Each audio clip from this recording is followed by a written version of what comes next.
this side Manjita Agrawal. Today we will discuss about how to find the square root value by division method, or we can also say by long division method.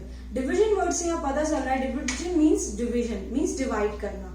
जैसे कि आप simply divide करते थे, division में आपको dividend चाहिए होता था, divisor, quotient and then remainder हमें मिल जाता था. सेम हम स्क्वायर रूट फाइंड करने में सेम हमें डिविडेंड की जरूरत है, डिवाइजर हमें फाइंड आउट करना होगा जिससे हमें क्वेश्चन मिलेगा और देन रिमाइंडर मिल जाएगा.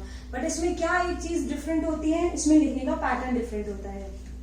सो let's start with some steps and some examples, और हम स्टेप और एग्जांपल्स को कोरिलेट करेंगे और कैसे वन स्टेप बाय स्टेप हम एग्जांपल्स में भी उनको फॉलो अप करते रहेंगे. So step 1 is starting from the unit digits and place bar over the each pair of digits and each pair is called a group. So step 1 में है कि हमें फर्स्ट ऑफ ऑल स्टार्ट करना होता है numbers की pairing के साथ, कि जितने भी हमारे नंबर हैं हम उनकी पेयरिंग करना स्टार्ट करते हैं और इन नंबर्स को हम राइट साइड से पेयरिंग करना स्टार्ट करेंगे. जस्ट लाइक आपके पास एक नंबर है 346921, तो आप इन नंबर्स का पेयरिंग कैसे करेंगे, तो आपने लेफ्ट साइड इधर राइट साइड एक पेयर लिया आपने 21, फिर आपने सेकंड पेयर आपका बन जाएगा 69 और द थर्ड पेयर बन जाएगा आपका 34. तो और in every pair is called a group, कि आप जितने भी आपके पास पेयर मिले, 3 पेयर मिले, तो हमारे पास कितने ग्रुप हो गए, 3 ग्रुप्स हो गए.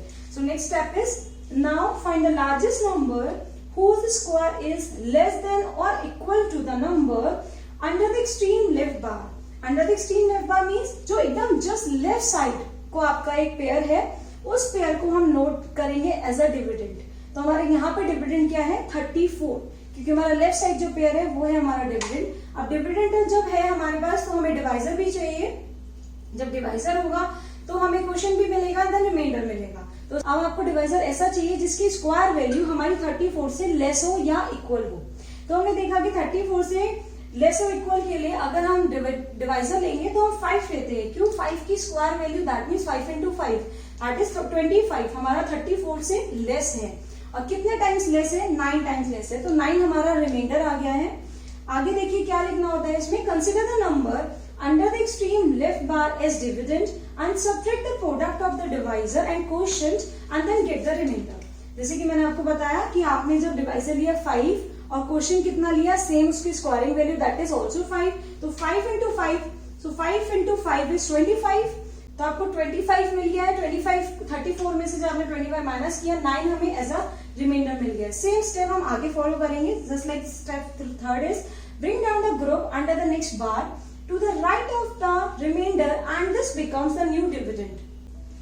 Means अब आपको नेक्स्ट पेयर है हमारा 69 हम नेक्स्ट लाइन पे नोट डाउन करेंगे और हमें न्यू डिविडेंड मिलेगा 969. 9 हमारा रिमाइंडर था और वो कहां से मिला था, 34 में से जब हमने 25 को माइनस किया था. तो न्यू डिविडेंड क्या हो गया 969. अब हमें क्या चाहिए, न्यू डिवाइजर. तो वो कैसे मिलेगा, फर्स्ट ऑफ ऑल जो फर्स्ट स्टेप में हमने डिवाइजर क्वेश्चन था उसको ऐड करेंगे और उसके साथ वो नंबर लिखेंगे जिस नंबर की हम इस होल नंबर से मल्टीप्लाई करके हमें 969 से लेस और इक्वल नंबर मिल जाए. तो हमने देखा कि अगर हम 10 की मल्टीप्लाई कर 10 के साथ अगर हम 8 लिखते हैं और 8 की 108 से मल्टीप्लाई करते हैं तो हमें मिलता है 864. दैट इज 969 से लेस है कितने टाइम्स, 105 टाइम्स लेस है और 105 हमारा यहाँ पे रिमाइंडर मिल जाएगा. जैसे कि स्टेप 4 में लिखा है डबल द क्वेश्चन, तो हमने डबल द क्वेश्चन कहां से किया, 8 इंटू 8. यहाँ पे 8 लिखा है और यहाँ पे भी 8 लिखा है, इसको बोलते हैं double the question. So step 5 is to obtain a new divisor. Now we have to take a suitable digit for which the product of the new divisor and the quotient is less and equal to that the new dividend, and follow these steps until we get the remainder as 0. जैसा कि यहाँ पे अब इस step के लिए क्या करना होगा, आपको डिविडेंड फाइंड आउट करना है न्यू. तो वो कैसे फाइंड आउट होगा, तो हमें जब रिमाइंडर यहाँ मिला था 105, इसके आगे हमने न्यू पेयर यहाँ पे नोट डाउन कर दिया दैट इज 21. अब हमें यहाँ पे डिवाइजर चाहिए, और डिवाइजर कैसे चाहिए कि आपने 108 में हम 8 को ऐड कर देंगे और हमें मिल जाएगा 116. जैसे कि हमने यहाँ पे 5 और 5 को ऐड किया था 10 मिला था, ऐसे अब आप यहाँ पे 108 पे 8 को ऐड कर देंगे और हमें मिल जाएगा 116. अब 116 के आगे हमें एक नंबर ऐसा चाहिए कि हम उस नंबर की इस होल नंबर से जब मल्टीप्लाई करेंगे तो हमें 10521 से वैल्यू इक्वल और लेस होनी चाहिए. तो हमने देखा कि जब 116 के साथ 9 लिखकर उस होल नंबर के 9 से मल्टीप्लाई करते हैं तो हमें मिलता है 10521 और रिमाइंडर हमें मिल गया 0.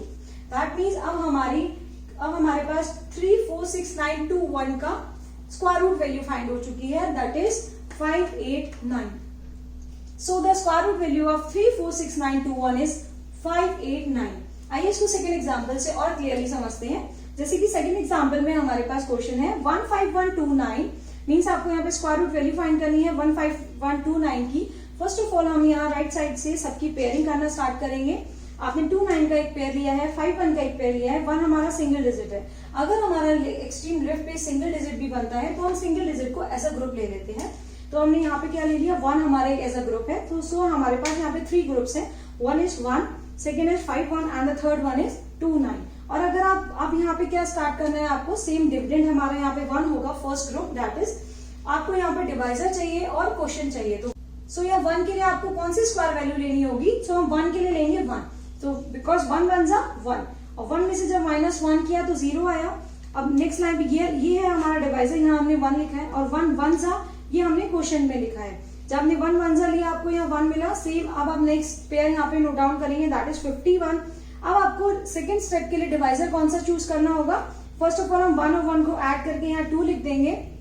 उसके आगे फिल इन द ब्लैंक्स है. इस ब्लैंक पे हमें वो नंबर नोट डाउन करना है जिस नंबर की हम इस होल नंबर से मल्टीप्लाई करेंगे और वो नंबर हमारा 51 से लेस और इक्वल होगा. तो हमने जब 2 के आगे 2 लिखा और 22 की जब हमने मल्टीप्लाई की 2 से, बिकॉज ये नंबर जहाँ पे fill in the blanks number है वो और हमारा क्वेश्चन नंबर सेम होना चाहिए, हमेशा सेम होता है. तो जब आपने 22 की मल्टीप्लाई की 2 से तो हमें मिला 44. फिर हमने देखा कि आपने जब 44 हमारा 51 से लेस आया 7 टाइम्स, तो हमारा रिमाइंडर आ गया 7 टाइम्स. अब हमें नेक्स्ट पेयर क्या नोट डाउन करना है, 29. तो आपने 7 के आगे नेक्स्ट पेयर अपना नोट किया है, दैट इज 29. तो आपका न्यू डिविडेंड बन गया है 729.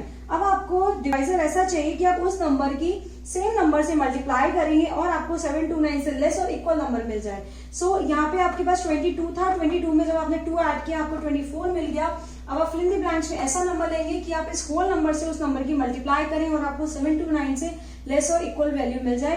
तो हमने यहाँ पे 243 की 24 के साथ हमने 3 ले लिया है. अगर आप 243 की 3 टाइम्स मल्टीप्लाई करते हैं और आपको क्या मिल जाता है 729, जो कि हमें वैल्यू चाहिए थी. अब आपने देखा रिमाइंडर 0 आ गया, मीन्स आपको 15129 की स्क्वायर रूट वैल्यू फाइंड हो चुकी है. And the square root value of 15129 is 123. So these are the examples for finding the square root value by the division method. So if you like my video, just click on the like button and do subscribe my channel and just send your queries in the comment box. Thanks for watching.